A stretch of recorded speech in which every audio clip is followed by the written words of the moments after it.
You are listening to the Air Raid Hour with host Judge Mathis, dog, Tilt Money, dog, presented by the fine folks over at the Cover One Sports Network, dogs.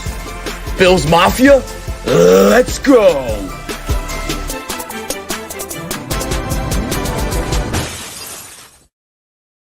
Welcome in, ladies and gentlemen, to the Air Raid Hour Cover One pregame show presented by Picasso's Pizza. My name is Steve Mathis. You can find me on Twitter at Judge Mathis, joined as always by my co-host Dave Tilton. You can find him on Twitter at Tilt Money. Together we are the Bills Guys. You can find us on Twitter at the Bills Guys. So, Dave, 6-3 Bills are taking on the 3-6 Browns today. The Bills are looking to avoid their third straight loss and get back on track. This could be a big, potentially big game today, a bounce back game for the Buffalo Bills, or it could be an absolute backbreaker. How are you feeling heading into this matchup? I feel confident that we can win this game and we should win this game.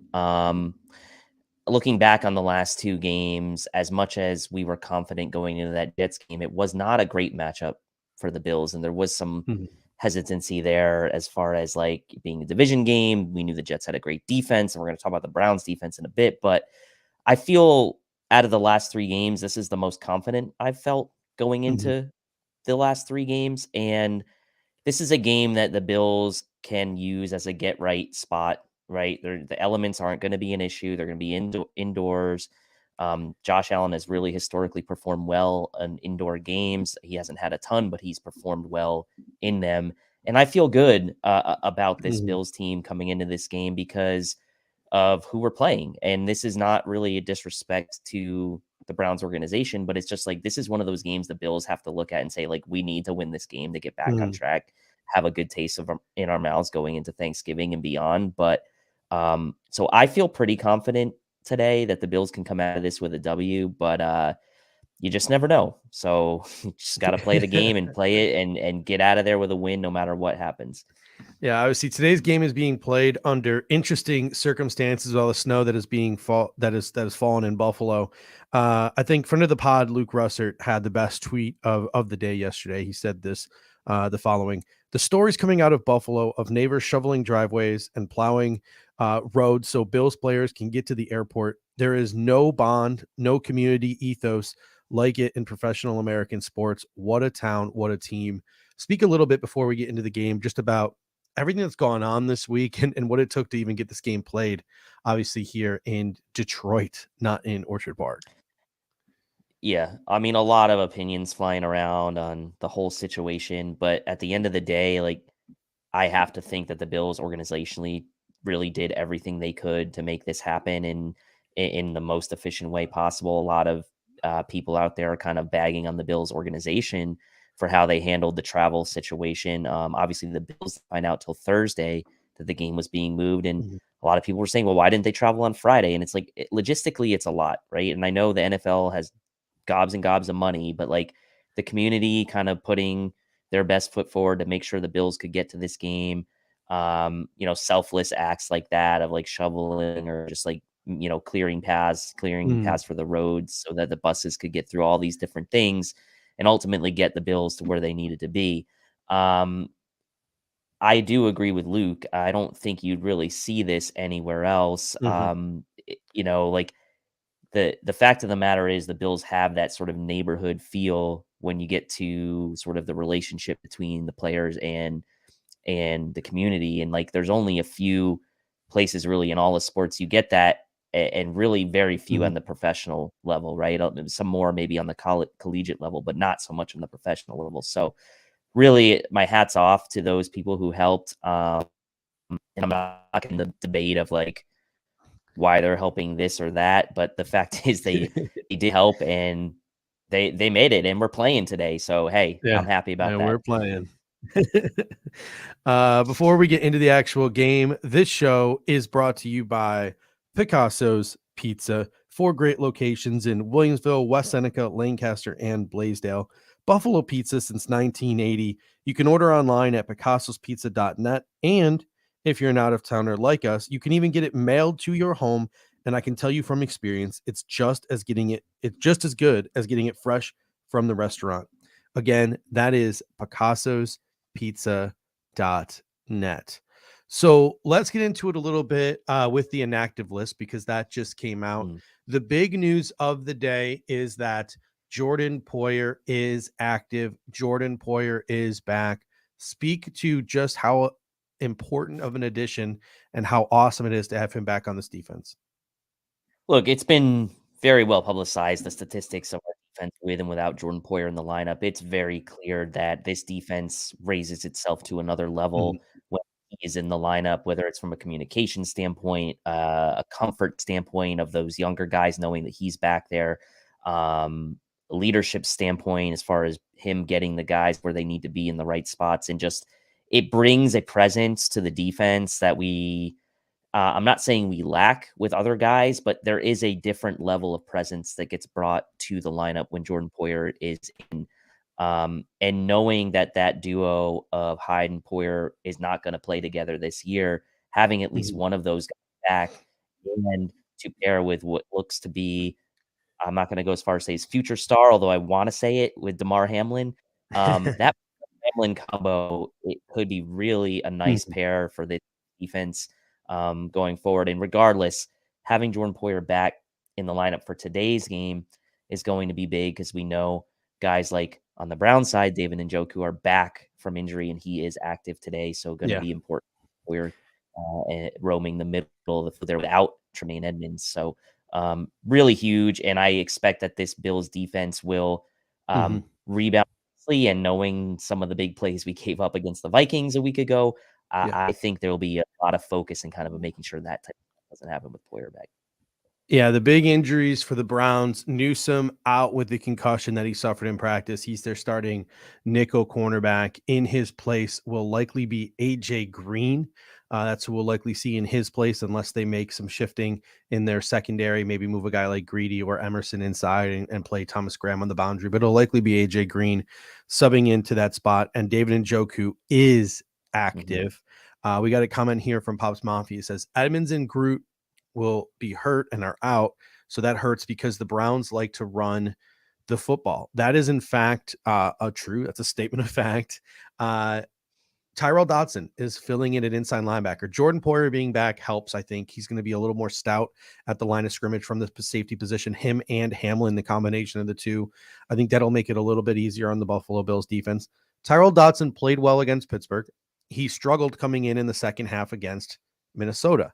So no AJ Klein today. AJ Klein picked up off the waiver wire by the Buffalo Bills this week. He was a late addition to the roster. We've slow played Marlowe. Like, Marlowe never got on the field despite being on the team for 2 weeks with no Jordan Poyer.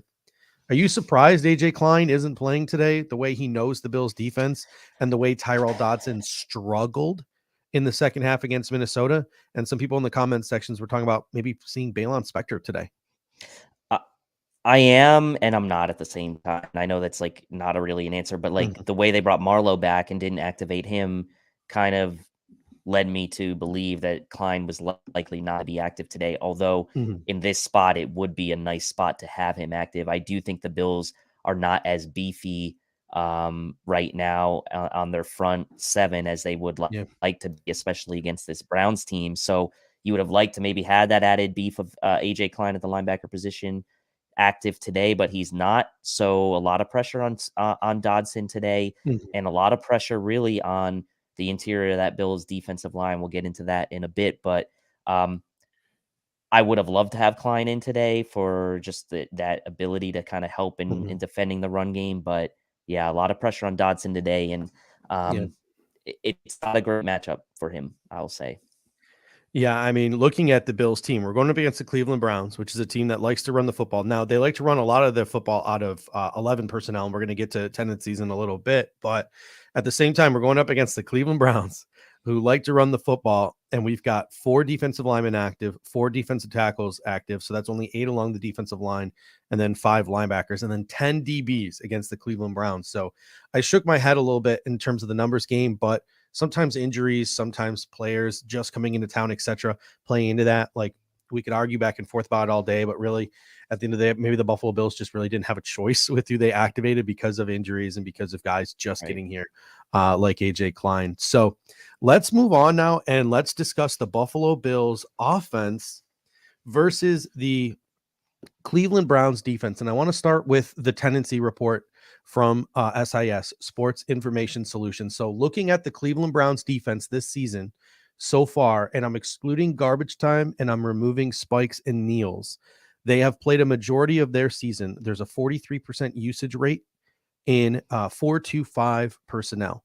So they run 209 snaps out of that 4-2-5 personnel, very similar to the Buffalo Bills, 4 down linemen, 2 linebackers, 5 DBs. They are 5th in the NFL, though, in basic base 4-3 defense, running 112 snaps out of the base defense with 3 linebackers out on the field. They've run 7-man box 37% of the time, which is 5th highest usage rate in the NFL. They've only run with light boxes, or they've only brought out light boxes 43% of the time, 208 snaps. It's 26th in the NFL. And they've utilized 2 deep shells, 2 high shells, one of the things that the Buffalo Bills struggle with a little bit, 58% of the time, which is 9th in the NFL. So expect a lot of 2 high shells from this Cleveland Browns defense. A lot of big names on the Cleveland Browns defense, but they've struggled this year. Talk a little bit about what you see from this Cleveland Browns defense. Yeah, look, the Browns have struggled this year. You talk about DVOA, they're 29th, I believe, overall in DVOA. They're 28th in first down defense DVOA, 24th in third down defense DVOA. So as much as they've got names, it just hasn't gelled completely for them. They've got Myles Garrett who can, on any given play, kind of wreck you. It reminds me a bit, to be honest, of the Texans defense of a few years ago, right? Where it was like JJ Watt and then kind of like a bunch of a name here or there, like a McKinney or whoever. And the Browns do have some good players individually, but from a team defense standpoint, they just haven't been able to put it together. And so if you're the Bills and you're looking at this first down, the Browns are 28th. They're 32nd overall in rushing DVOA defense. Like, if there was ever a day to get your offense back on track, and if there was ever a day to maybe get Josh Allen out of harm's way from running the ball, today could be the day. You see Nyheim Hines get in the mix. You see James Cook and Devin Singletary. You see 3-headed monster potentially attack this team. And Hines on the turf, right? He's played his career in Indy where it's the fast track, and so indoors he's going to be comfortable in a situation like this. So I think this is a good opportunity for the Bills to get Nyheim Hines involved against this Browns defense. Yeah. And I will say, over the course of the game, the Bills offense should be in a much better advantageous position against this Browns defense than not, even though they do have guys like Myles Garrett on the other side and Denzel Ward. Yeah. With that said, they just haven't stopped one this year. They're second to last in points per game allowed. Only Detroit is worse. They're allowing 26.4 points per game. Only Detroit's worse. Yeah. I mean, Myles Garrett, Jadeveon Clowney, Jeremiah Owusu-Koramoah, Deion Jones, Denzel Ward, Grant Delpit, John Johnson. There are some names on this defense. And now JOK's been hurt, so I will give a little bit of a pass there. But they're reeling right now. They really are reeling. Myles Garrett had a scathing review of Joe Woods, the defensive coordinator's performance coming out of that Miami game. So that they're going to be heated. Myles Garrett literally said, in a typical NFL game, you scheme your first 15 plays. They're scripted to go up against the defense that you're playing against. I felt like against the Miami Dolphins, Mike McDaniel and the Miami Dolphins scripted 65 plays against us because they knew exactly what we were going to do and when we were going to do it. So Ken Dorsey needs to attack this Cleveland Browns defense in the same exact way.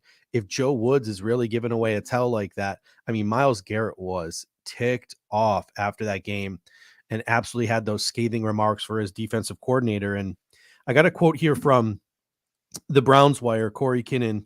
I thought he had a great tweet earlier in the week, sort of before the snowstorm sort of took over the headlines and the stories.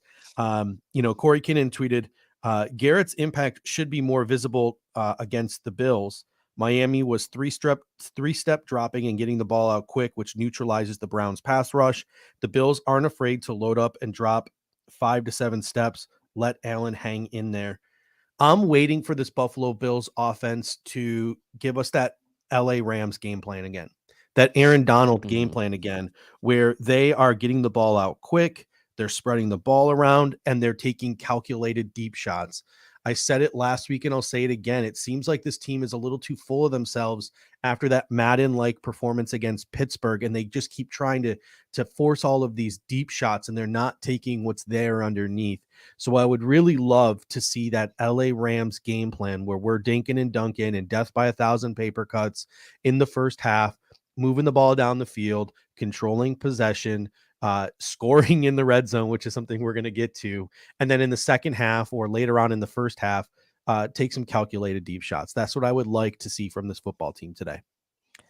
I agree with you, and we'll get to let's just get to this super chat here from just the canoe. I like that. Got out of the hospital last week after being up there for 23 days recovering from a stroke. Your channel helped me stay positively distracted. Great content. Thank you. That means Thank a you. lot to us. Yeah, That we means can a have lot to that us, kind man. of impact. I mean, I don't even know what to say. I'm glad Yeah. you're well, and I'm glad you're out of the hospital, and I hope everything's well and the Bills can get you that win today, get us that win today, and I'm glad we could play a small part in bringing that positivity to you.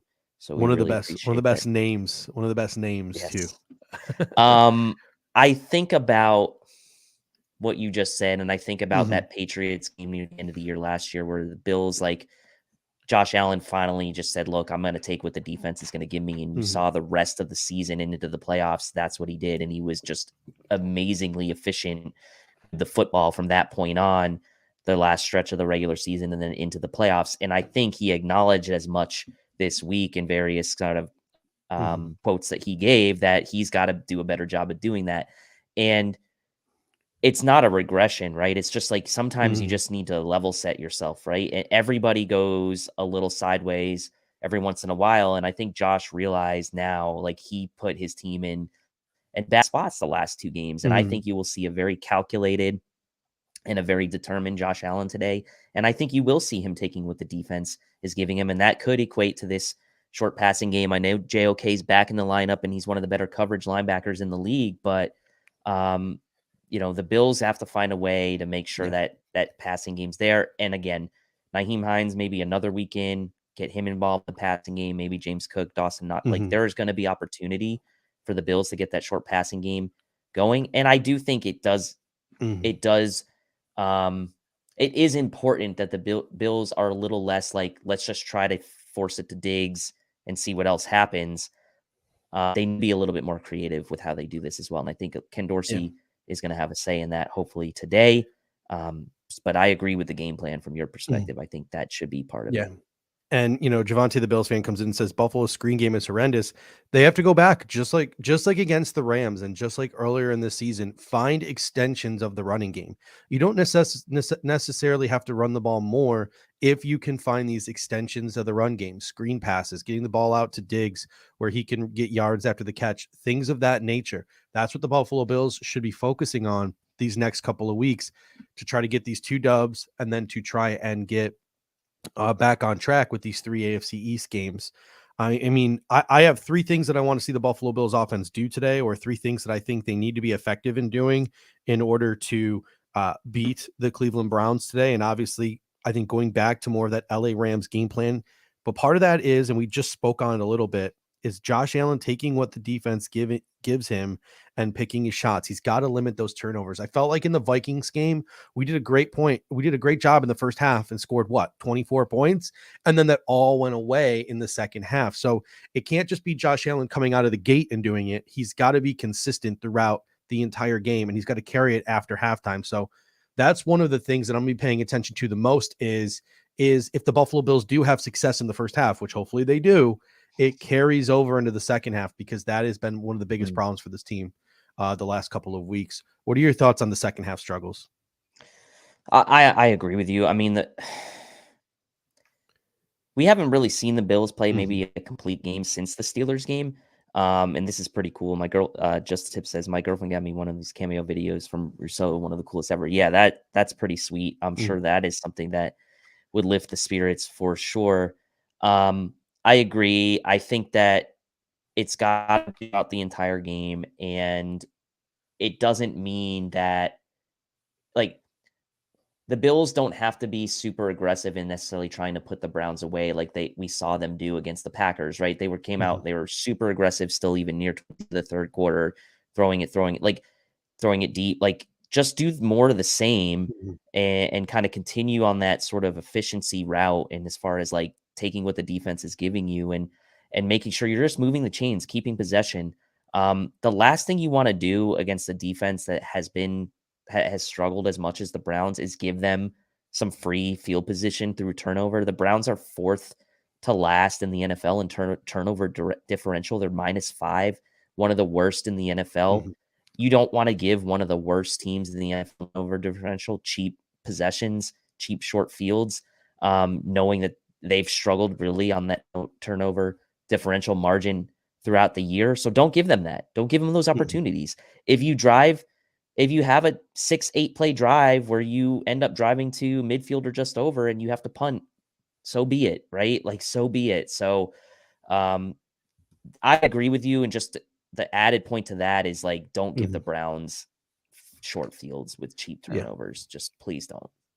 Yeah, a lot of great comments coming in from the comment section, talking about using this, jet sweeps and stuff more to get their defensive ends moving.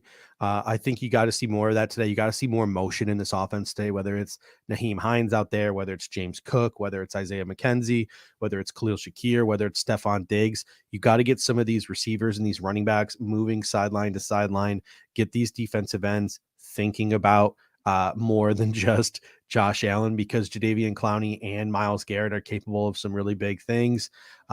Stacking points is really important, says Big Scooby. Being patient, both the offensive coordinator and the quarterback. So a lot of really good points there.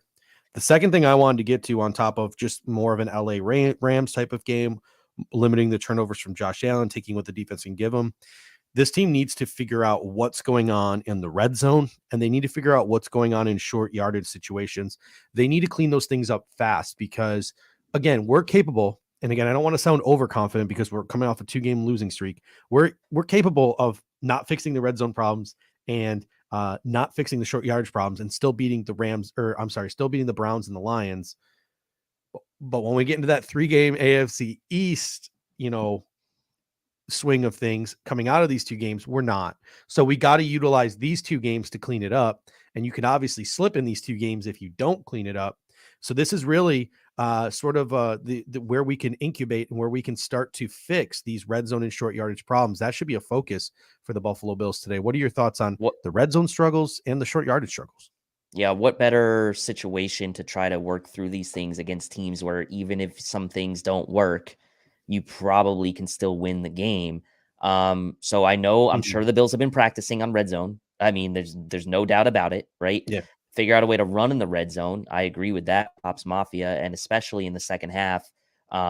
If you have the lead, find a way to keep Devin Singletary involved in the red zone, running the ball. I know Eric did some really good breakdowns Mhm. about how bad and infrequent the Bills have been in as far as running the ball in the red zone, which I do think has led to a lot of their struggles, right? I mean, if you become one to man in the red zone, as good as the Bills are passing the ball, it does make it a little easier on the defense. Things are Mhm. tightened up. If there's no threat to run the ball, you're going to struggle. And really, the Bills have been at their best, at least this year, when Josh Allen has kind of made some off script plays in the red zone, running it in and other things like that. So I'd like to see a little bit more focus, a little less.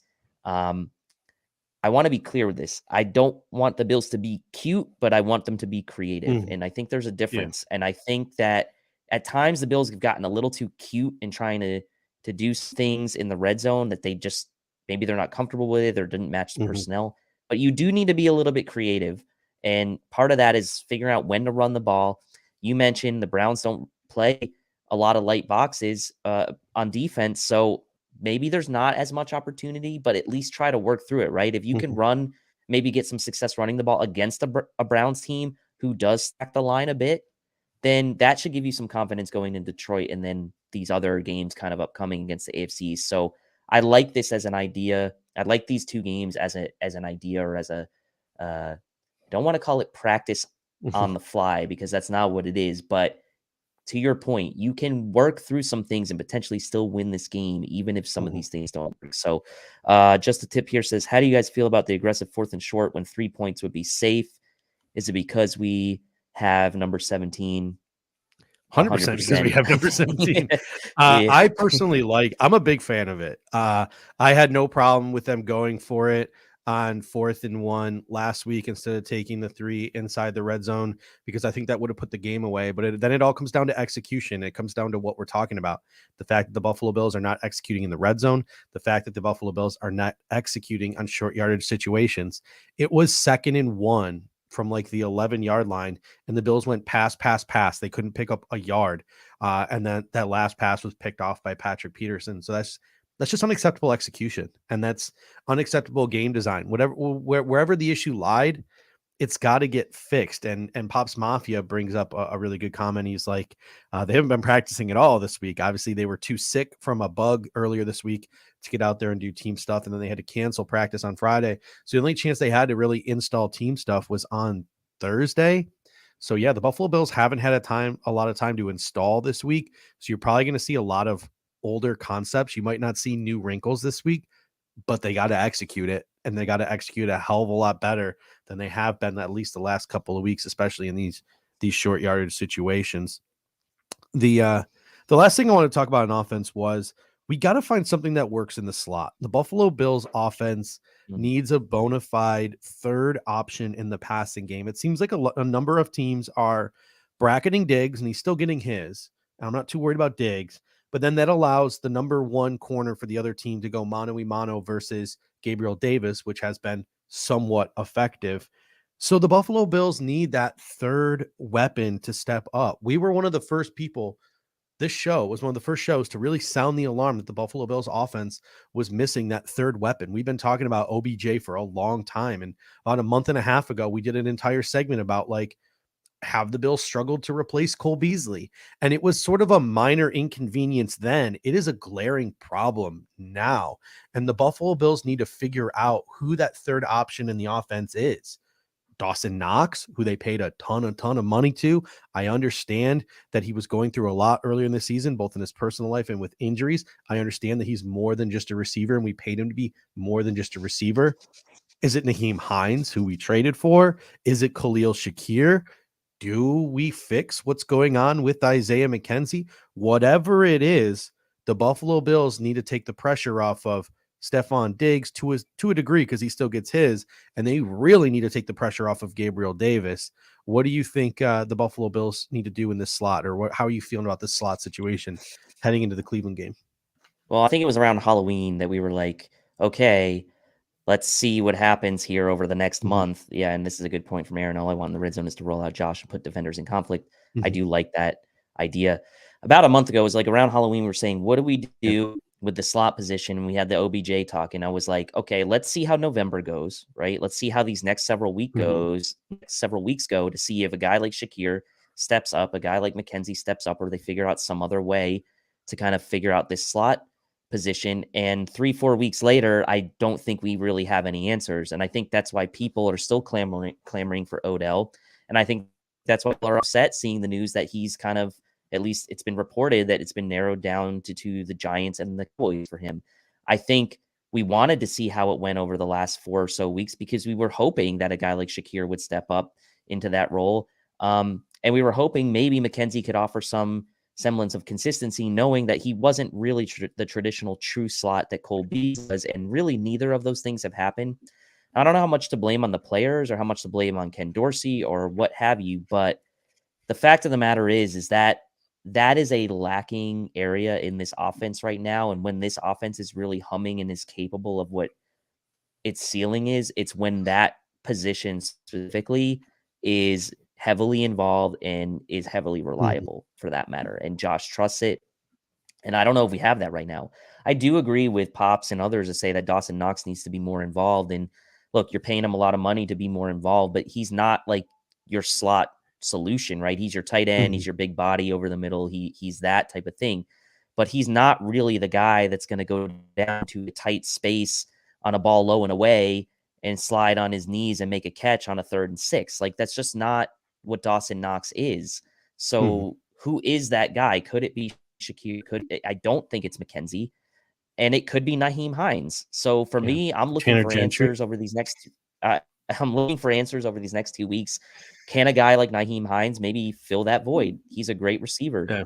He's a little bit smaller in stature. You went out and traded for him. Could he fill that void? I don't know. It's a lot to ask of him, but he's a great receiver of the football and wouldn't be a traditional type fit. But hey, if he can show some consistency and he can show Josh showed some trust in him, maybe that's an option. But I think most fans want it to be Khalil Shakir, and it just hasn't really maybe materialized yet. Yeah, I got to get on FanDuel before the game starts, and I want to see if Tanner Gentry anytime touchdown is available on FanDuel. I know it wasn't as of this morning, but now that the inactive lists have come out, maybe put like $15 on an anytime Tanner Gentry touchdown. Maybe Tanner Gentry is the answer we've all been looking for. I wonder if I put $15 down on Tanner Gentry, and I win because he scores a touchdown, I can finally afford that PS4 that he had been promising me in the DMs all those years. He's always hacked. He's always hacked. All right, let's shift our focus now to the Cleveland Browns offense versus the Buffalo Bills defense. And again, I want to go through some of the tendencies here from SIS so far this season, excluding garbage time and removing spikes and kneels. The Cleveland Browns offense at the fourth highest rate in the league, 27% run out of 12 personnel, 2 tight ends. Seventh most in the league, they run 13 personnel, 3 tight ends. It's still not a majority of their offense. 12 personnel makes up 27%, 13 makes up 7%, 21 makes up 6%. This is a team that over 50% of the time, 57%, utilizes 11 personnel, 3 wide receivers, but that's still 23rd in the league. So you're going to see a lot of tight ends on the field today for the Cleveland Browns, especially with David Njoku back. Looking at their basic offensive tendencies, they run most out of shotgun, 53%. They run a lot of motion, 41%. I'm kind of shocked by this, being a run first team. Only 69 play action calls this year, 13%. And you don't need to worry too much about Jacoby Brissett and the RPO. They've run 10 RPOs this season. But looking at the pass run tendencies, 109 gap runs this year to 121 zone runs. They've run the 28th most zone runs in the league and the 4th most gap runs in the league. And they're 6th in the NFL in stacked box run percentage. They will run 34% of the time into a stacked box. So some interesting statistics there on the Cleveland Browns offense. Nick Chubb, Kareem Hunt, Amari Cooper, David Njoku, not a lot of weapons, but the ones they do have are very, very good ones. Who stands out to you the most? Well, that running back duo of Chubb and Hunt. Chubb's been one of the best running backs in the league this year. A lot of people are maybe a little bit down on him because he doesn't get involved so much in the passing game, but those two are like really great compliments to each other. And honestly, Chubb's a little bit underappreciated in what he can do in the passing game, and Hunt maybe is a little underappreciated in what he can do in more of a traditional running game. They're both 3 down backs, in my opinion, and they have one of the best offensive lines in the league. Interior wise, it's no joke. Batonio's the number 1 rated guard per PFF this year. Teller's number 4. So it's no surprise to me with those two guys and that success. And also, by the way, they get David Njoku back today, who we mentioned, and he has been a really pleasant surprise for them this year before he went down with that ankle injury and had the bye and now a couple weeks to rest it. And don't forget, they also have Donovan Peoples-Jones, who stepped up in spots as well this year. So between Cooper, down the field, Donovan Peoples-Jones, Njoku back, the 2 running backs, they do have like a sneaky good set of weapons, and they're 6th overall in offensive DVOA as well. So as much as we think about Jacoby Brissett really not being, a premier quarterback, he doesn't turn the ball over a ton. He's only been sacked 19 times this year. He's pretty efficient with the football.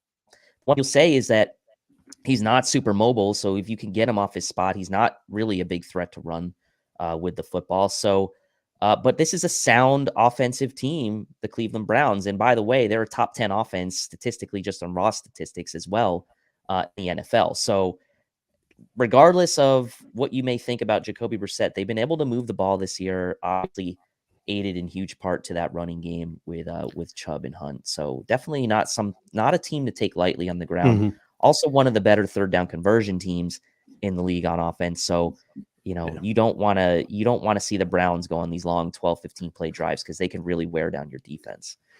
Roy Collins comes in and says, Miami waxed his team last week. We better win this game 100%. And I even said to you jokingly last week, this could be a measuring stick game for the Buffalo Bills. Miami waxed the Browns. Every week is different in the NFL. We've seen that. We've seen, the Indianapolis Colts beat the Kansas City Chiefs when they were mired in their huge losing streak where they couldn't do anything. They beat the Chiefs.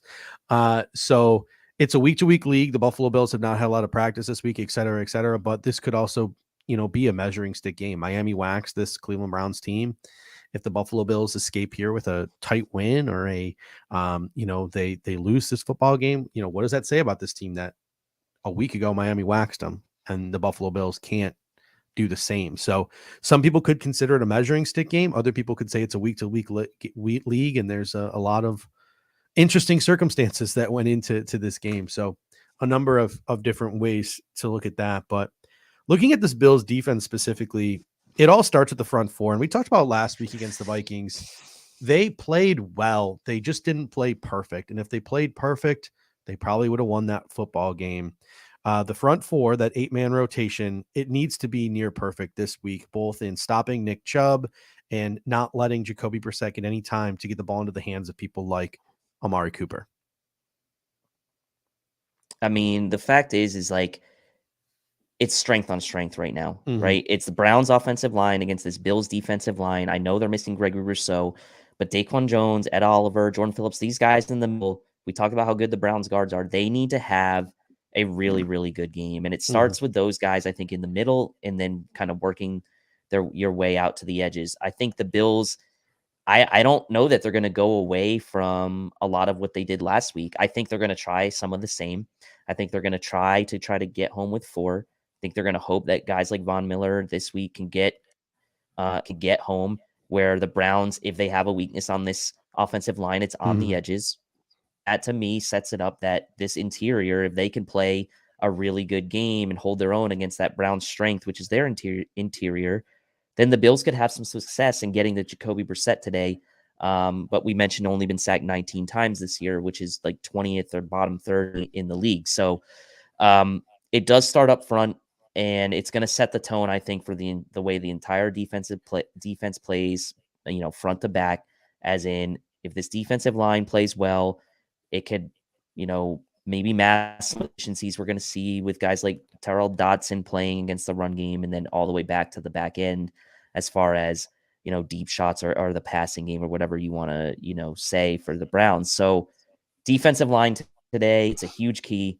And I think that they will be motivated. And I think that this is a unit who, at the beginning of the season, we talked about being the strength and being a huge asset, and that the Bills finally got this unit right.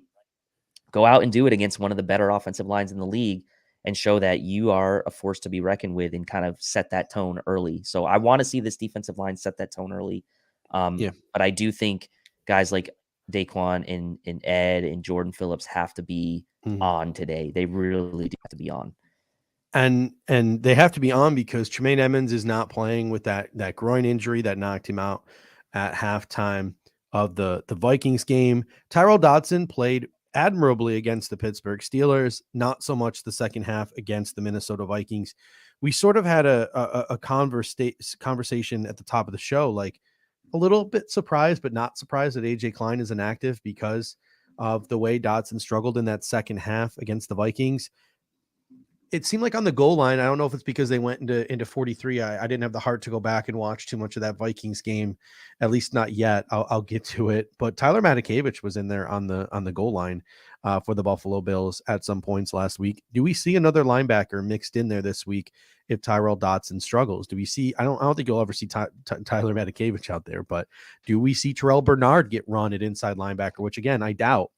Or could it be a guy like Baylon Spector? Could a guy like Baylon Spector get some reps at inside linebacker if Tyrell Dodson struggles in the first half like he did the second half against the Vikings?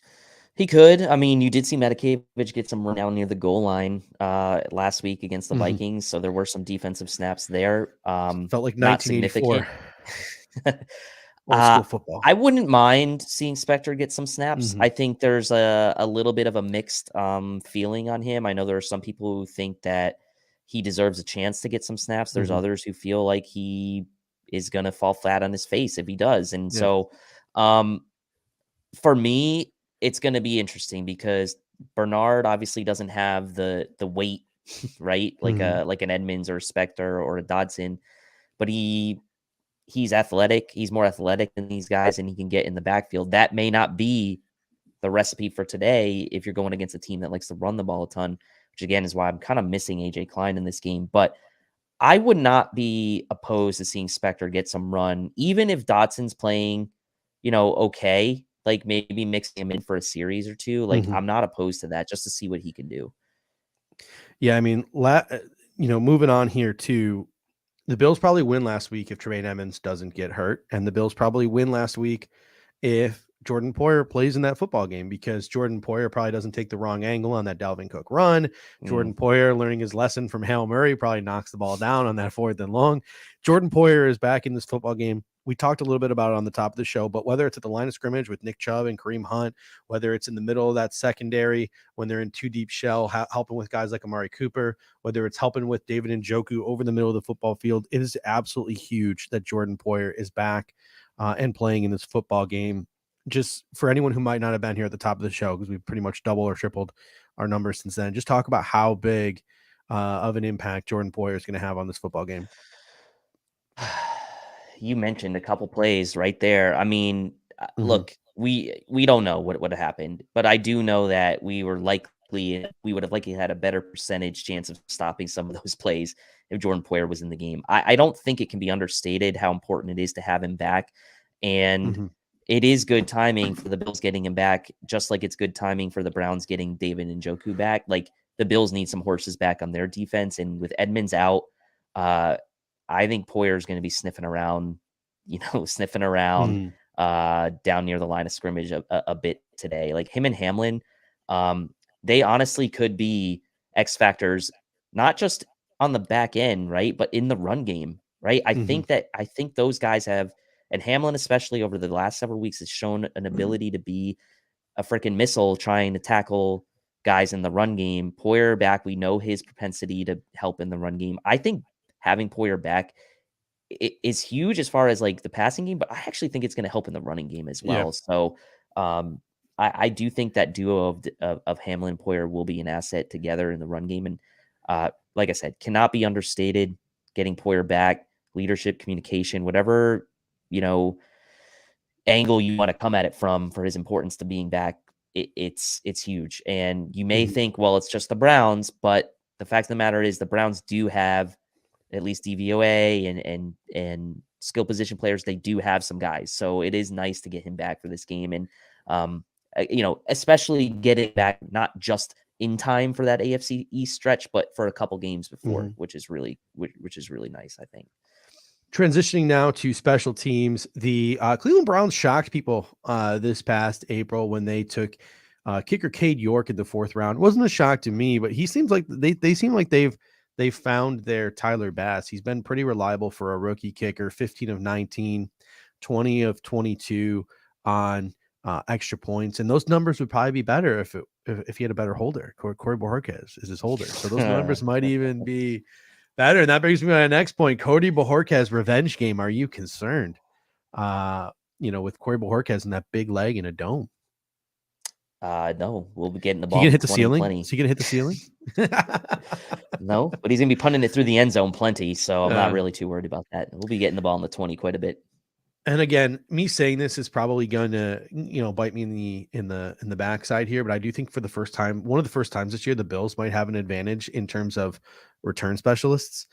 Jerome Ford is both the kick and punt returner for the Cleveland Browns, the rookie, whereas the Buffalo Bills will be trotting out Obviously, probably Isaiah McKenzie on kick returns.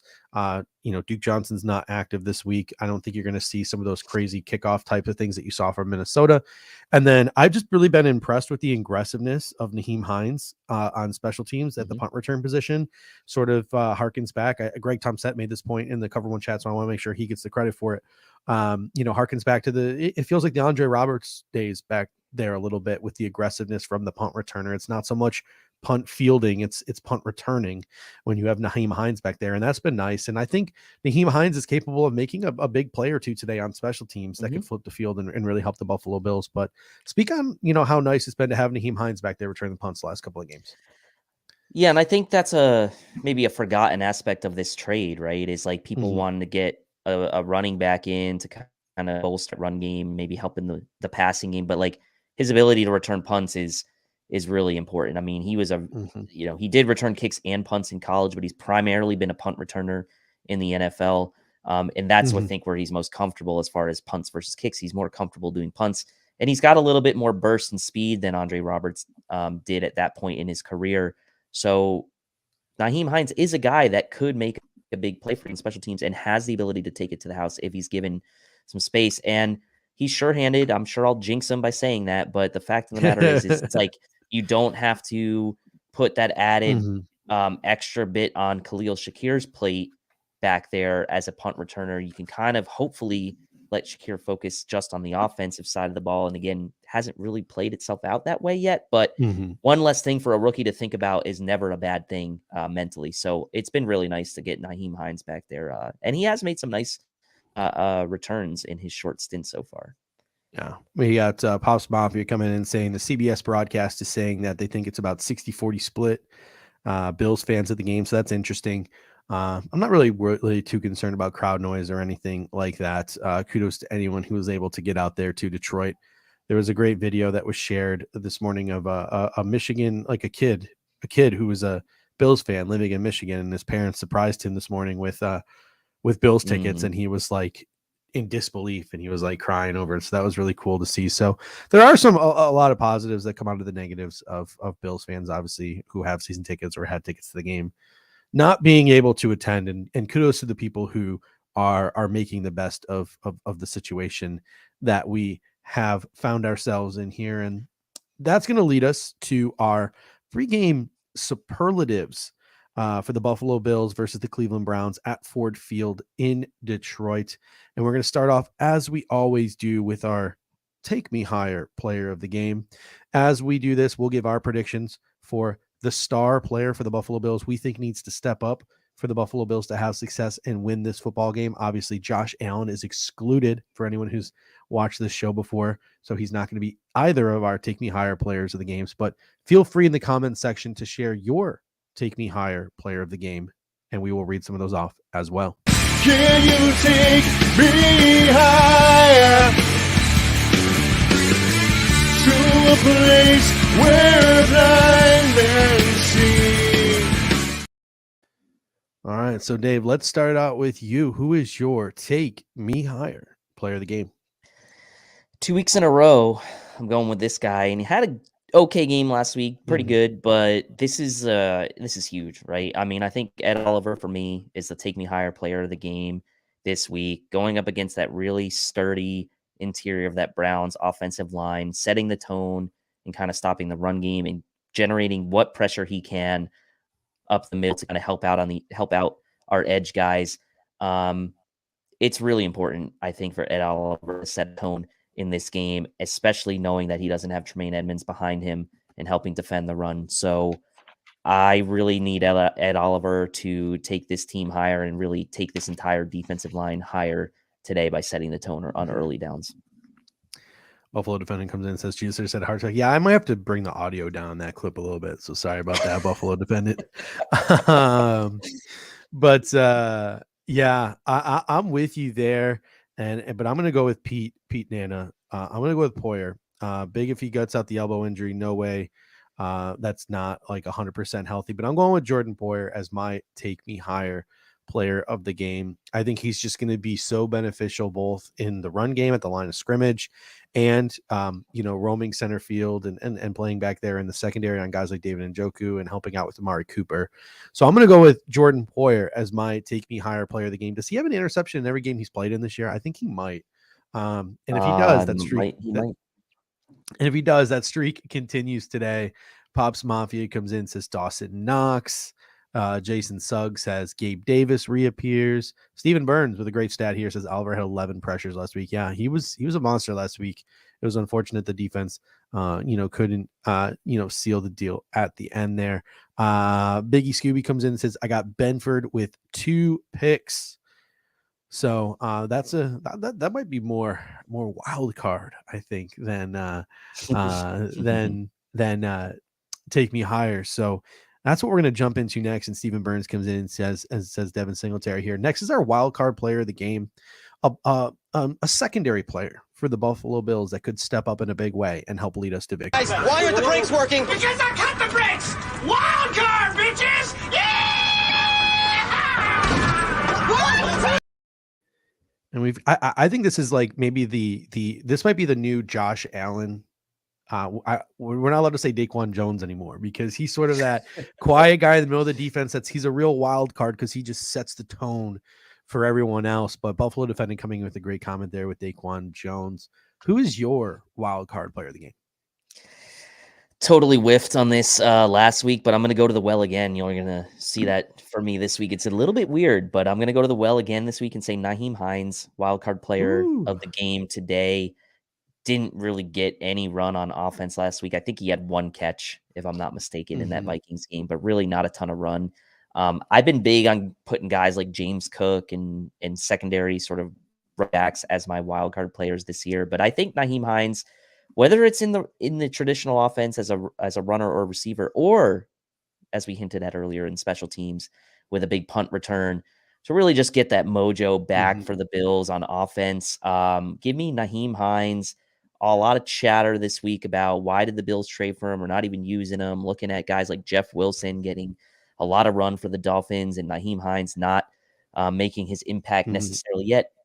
This could be the week in the Dome where he's used to playing as he had in Indy for years. So give me Nyheim Hines, wild card. Pops Mafia comes in, says Tim Settle. I like that one. Steve Burns comes in, says AJ Epinesa. I like that one as well.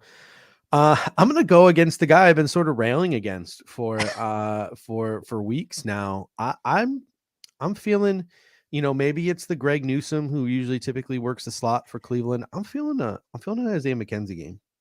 Oh, I don't know why, but I feel like the Buffalo Bills are gonna institute a little bit more motion, a little bit more jet sweep action to get the defensive ends, Jadeveon Clowney, and to get Myles Garrett thinking a little bit. I think Isaiah McKenzie will play a large role in that, moving sideline to sideline, might get a couple of jet sweeps, etc. Try to make a big plays out of that. And again, just the question mark about who's going to be starting in the slot for Cleveland today. It could very well end up the Buffalo Bills place Stefon Diggs in the slot to try to get that matchup for Stefon Diggs. But I think you could see a relatively large day for Isaiah McKenzie today. And the Isaiah McKenzie truthers will milk the game that he plays today for 3 more years. So I'm going to go with Isaiah McKenzie as my wild card player. And Pete Nana says we need Hamlin to get that interception finally. And Buffalo defendant, yeah, I'm with you. Want Knox to be that wild card. Dude needs a big game to get his confidence going. I really liked what we saw from Dawson Knox last week. And I think if you can get that a little bit more consistently, just look at the way Minnesota was using TJ Hawkinson. Get Dawson Knox the ball like they get TJ Hawkinson the ball. I would love to see that. All right. Up next is our respect me player of the game. The opponent on the other team's sideline, the Cleveland Browns, the Buffalo Bills need to respect in order to win this football game. I pure, straight hate you.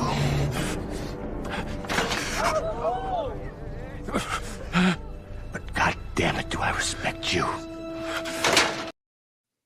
All right. So tell us in the comment section, who are you worried most about on that Cleveland Browns team? I'm expecting a lot of Myles Garrett. I'm expecting a lot of Nick Chubb.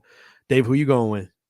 Yeah, those are the obvious names. Myles Garrett and Nick Chubb are obvious. You can respect the offensive line as well. But I think we all know you got to respect Nick Chubb. We all know you got to respect Myles Garrett. I think coming back to action today. You mentioned TJ Hawkinson last week. 7 catches TJ Hawkinson had. I know it was only 45 yards, but some big third down conversions for him. David Njoku back today for the Browns. No Tremaine Edmonds for the Bills. If the Browns ever needed to get some weaponry back at the right time, it's today against this Bills defense. You need to respect David Njoku over the middle of the field. He was on fire before he got hurt. I don't think he's going to be 100% today, so we'll take that into consideration. He had a high ankle sprain. They gave him 4 to 6 weeks. He's coming back more on the early end of that, so I don't know that he's going to be 100%, but you still got to respect him. Look for him on third downs. No Tremaine Edmonds, a tall task today for Tyrell Dodson. Matt Milano is going to have to play a role. Jordan Poyer is going to have to play a role in slowing down David Njoku for this Browns passing attack. Yeah, I mean, looking at the last game he played at Baltimore, 7 receptions on 7 targets for 71 yards. And he got hurt in that game. Yeah, and he got hurt in that game. In the Chargers game 2 weeks previous to that, 6 receptions on 6 targets for 88 yards. 5 receptions on 7 targets versus Atlanta for 73, 9 receptions and 10 targets for 89 and a touchdown against Pittsburgh. So really, he's a guy that they get involved, they target, and they target him in situations where the target usually leads to a reception. His worst game of the year was against New England, where he was 3 catches on 6 targets for 58 yards. Like that was and he still had a 38-yard long in that game. So the guy makes an impact when he plays. So hopefully for the Bills' sake, he's not nearly close to healthy coming off of that ankle sprain. But they definitely have to worry about him.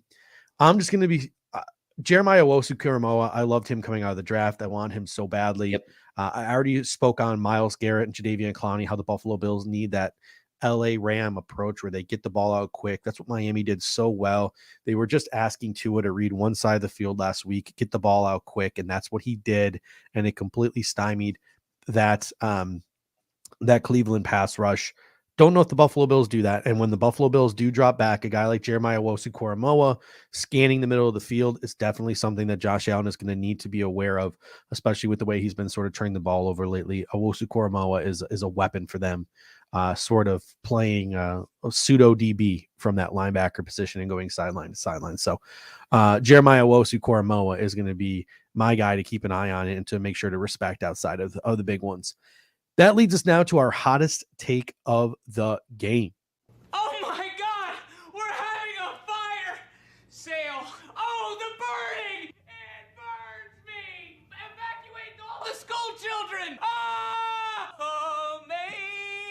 This isn't a fever! Sing, Greg! Can't even see where the knob is! So what is your hot take heading into this game today? Don't love that JOK is back and in the middle of the field, as you mentioned. Browns 32nd in rushing defense, DVOA. I like the Bills running backs, taking Josh Allen out of the equation for a moment. I like the Bills running backs to come for over 100 yards on the ground today, led by Devin Singletary. I think James Cook's going to get run. I think Nyheim Hines will get a little run. And this may not be a hot take if you're a Browns fan, seeing Chubb and Kareem Hunt go for over 100 yards combined, because they're doing that all the time, and Chubb doing it on his own many times. But for the Bills running backs to go over 100 combined is a hot take, and that's what I think can happen today with as bad as the Browns have been defending the run. The Bills learn from their mistakes of the last couple games. Salt this game away after getting a big lead, run it in the second half, and the Bills running backs combined for over 100 yards on the ground. I like this one from Biggie Scooby, a throwback. Hopefully maybe Sean McDermott's been showing some of the clips of the last time Knox scores a touchdown and does the Chandler self. That would be awesome. That would be absolutely incredible. Thank you for that one, Biggie Scooby. I'm siding with Pops Mafia here. He says Milano, 14 tackles and an interception. The Cleveland Browns obviously don't trust Jacoby Brissett to do a lot of short drop packs. 43% of the time when Jacoby Brissett drops back, it is a short drop back. So my expectation is that Matt Milano is going to be working sideline to sideline. He's going to have 10 plus tackles, a forced fumble, and an interception today. That is going to be Matt Milano just really sign, sealing, and delivering his name into the All-Pro conversation. And then Steven print up coming in. I like this one. 100% red zone conversions. Let's do it. Yes. Touchdowns. Yes. Stephen Burns says no turnover. So another hot, spicy take the way the Buffalo Bills have been playing the last couple of weeks. All right. So that leads us to our final topic of the evening, our final superlative of the evening, our game predictions. So hit us up in the comments with your game prediction. We're sending you back to the future. Back to the future! Back to the future! Back to the future! Back to the future! Back to the future! All right, Dave, what is your prediction? Paint a picture for us. What's going to happen today? Yeah, a lot of people are going to say logistics, maybe mentally wore down the Bills leading up to this game as far as like the game being moved, trying to figure out how to get to Buffalo. But I think in a way this could bring the team together, right? Like the community reinvigorated, sort of helping the team get out to this game. Saw some people in the comment section mentioning as well some of the clips of the team walking in looked very serious. I think they know that this is a game they need to have. And I think you'll see a very focused and deliberate and determined Bills team today. So I think they come out of the gates, efficient on offense. I don't think you'll see any silly turnovers early in this game, and I do think they will salt it away late. I think the Browns will have a little bit of success on offense, just knowing the guys that are out, Bills on defense. I do think the Browns will have a decent day moving the ball. They are, like I said, 6th in DVOA offense, so they will put up a few points, I think, in this game, but ultimately I think the Bills pull away, and I'll say Bills 31, Browns 17. Chris Kepner coming in saying Browns try to limit Buffalo possessions, but the Bills still put up 31 against the Browns. Hey, 17. I didn't even see that. There you go. Jason Sugg says 31-13 Bills. Josh Allen 4 touchdowns, Diggs 100+ yards. Bills 27, Browns 17, says Biggie Scooby. Common sense might say the Buffalo Bills have had very little practice this week. It could be a sloppy game, maybe lower your scoring expectations for the Buffalo Bills, but I'm going to go 31-13 Bills. I think the Buffalo Bills understand that they need to be back on track. I think you're going to see another one of those Buffalo last year, right? During that sequence of losses, the Colts and the Bucks and all those games, the Patriots, that win game, in between all those were absolute curb stompings of teams. And I think you're going to see that this week. So I'm going to go 31-13 Bills. And Stephen Princho comes in and says 50-17 Bills. Chubb signs with the Bills after the game. I'm going to go 31-13 Bills. I think the defense comes out, plays inspired ball, really is able to clean up what they struggled with against the Jets and the Packers in the second half in the run game. Jordan Poyer's presence back there is going to be really important. And then I think on offense, they get things together today against this reeling Browns defense. So 31-13 Bills. Final thoughts before we head out of here, Dave. I'd like to see a clean game, right? I know a win is going to be a win, and I'll be happy if the Bills win, even if it's slow. But I would like to see an efficient, workman-like type game out of the Bills today. Clean, no turnovers, solid on defense, not giving up any kind of cheap and easy plays. That's my wish. If it doesn't happen, so be it, as long as they get the win. Yeah, no, I'm with you. My big thing is I want to see a return to the Rams game plan, bust out the plays that you utilized in that game. I want to see a lot of jet sweeps and misdirections to keep Jadeveon Clowney and Myles Garrett thinking. And I want to see the Buffalo Bills get the ball out quick and just be smart and efficient and pick their shots down the field. That's what I want from the Buffalo Bills today. So, ladies and gentlemen, thank you so much. Remember, right after the game, you will have Greg and Aaron here giving you great analysis, hopefully good, positive analysis of this football game. And then later on tonight, you'll have Kendall and Anthony and Russ with Cover One Football Weekly Show, where they break down the NFL in totality. So we got you covered here at Cover One today after the game, and we'll have you covered again tomorrow night at 9 p.m. You're not going to want to miss that. Hopefully it's not another therapy session. I can't put up with another one of those. So, ladies and gentlemen, until next time. Ooh, hot take, Bills win a coin toss. I like that one. Until next time, ladies and gentlemen, go Bills. Go Bills. Are we having fun yet?